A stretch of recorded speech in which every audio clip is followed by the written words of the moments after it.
الحمد لله رب العالمين والصلاة والسلام على سيد المرسلين محمد بن عبد الله وعلى آله وصحبه أجمعين. أما بعد فأعوذ بالله من الشيطان الرجيم إنا كفيناك المستهزئين. وقال رسول الله صلى الله عليه وسلم لا يؤمن أحدكم حتى أكون أحب إليه من والده وولده والناس أجمعين.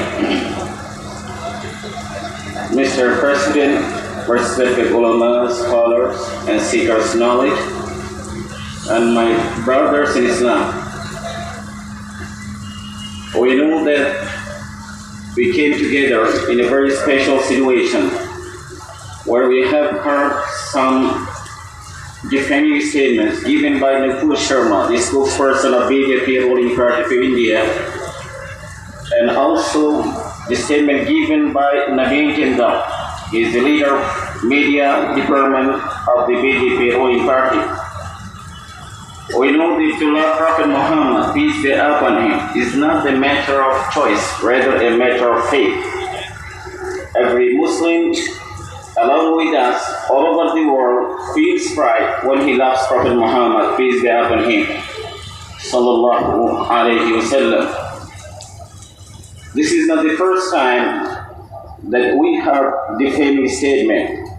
Even before that, if you remember the cartoons that were published in Denmark, the magazine of Charles Hebdo in France, and also Swedish caricatures that were published there in some European countries, and recently that were edited by Nupur Sharma and also Naveen Jindal.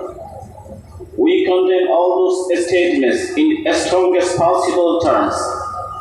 We urge Indian government for clear and remorseful apology. We also urge the government of Bangladesh to summon Indian High Commissioner in India, in Bangladesh, and give him or hand him over a note of protest. My brothers in Islam, we have to love the Prophet Muhammad as the Sahaba, the companions of the Prophet Muhammad, peace be upon him. We don't have time to talk about in details. You know, all of the Sahaba used to love the Prophet Muhammad sallallahu alaihi wasallam. Let us listen to what Abu Sufyan said. Abu Sufyan said, "Ma ra'aytu ahadan yuhibbu ahadan kama yuhibbu ashabu Muhammadin Muhammada." I have not seen one to love another as the companions of Muhammad do. They love Muhammad sallallahu alaihi wasallam. This Sahabi, farmer, when the Prophet died, subhanallah, he became so emotional and he supplicated to Allah, "Oh Allah, take away my eyesight. I don't want to see anybody else after the Muhammad sallallahu alaihi wasallam. Allahumma ati bidasari." Zayd ibn Dathina, when you asked, would you like the Muhammad to be in your place and you be with your family? He said, never. Even Muhammad where he is now, a thorn could hurt him. And that condition for being with my family, I'll never agree with that. Sa'd bin Abi Waqqas said to his mother, if you have 1,000 souls and it differs one after another, I will not forsake my religion. Umar al-Khattab said, Ya Rasulullah, O Messenger of Allah, I love you more than I do on my own self. This is how Sahaba loved the Prophet Muhammad sallallahu alaihi wasallam. We have to keep in mind, those make derogatory statements or defaming statements regarding Prophet Muhammad sallallahu alaihi wasallam. Allah promised, and His word is true. Inna kafaynaaka al-mustahzi'in. Allah says, I will suffice against those mockers, against those scoffers. That's why history shows us again and again. Those who would make defaming statement, they were punished, killed in various ways. We have to learn from those positive scholars in the West.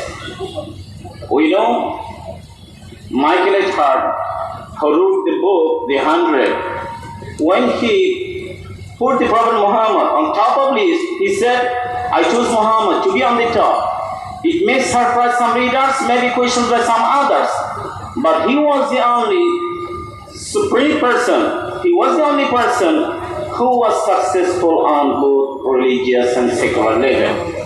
Lamartine, a French philosopher, he said, if the greatness of purpose, a smallness of means and the astounding results are the three criteria for human genius. Who could dare to compare any great man in history with Muhammad? Is there any man greater than he? The very logical answer to this question for all over the world, for whole time to come, as a big no. There is no greater other than him. There is no greater other than him. George Bernard Shaw, we know him. He said, if Muhammad, like him, were take the dictators of Europe, he would bring much needed peace and happiness to the whole world. This is how they tell. My brother in Islam, I want to conclude my short speech. One thing more. They call it freedom of speech, freedom of expression.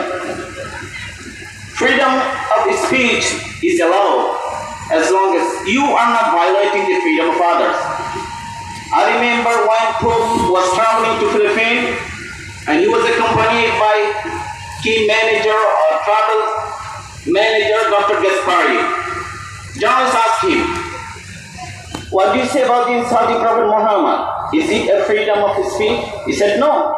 If my good friend, Dr. Gaspari, speaks of bed of my own mother, what can he expect? He expects to get pounced, and he is pretending. Even Russian president said, to insult Prophet Muhammad is not a freedom of speech, freedom of expression. It's not allowed. My brothers in Islam, economic boycott is a very effective tool. We urge Bangladesh government to boycott Indian products all over the world. This is due to all Muslims around the world. And also we have to be very careful. Very careful. We have to present our Prophet Muhammad to the world community through the internet, through the mass media, through other ways or means.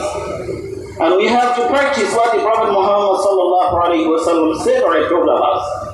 My dear brothers, there are a lot of things to tell, but time is not allowing. Jazakallah khair, giving for very patient hearing. Assalamu alaikum wa rahmatullahi wa barakatuh.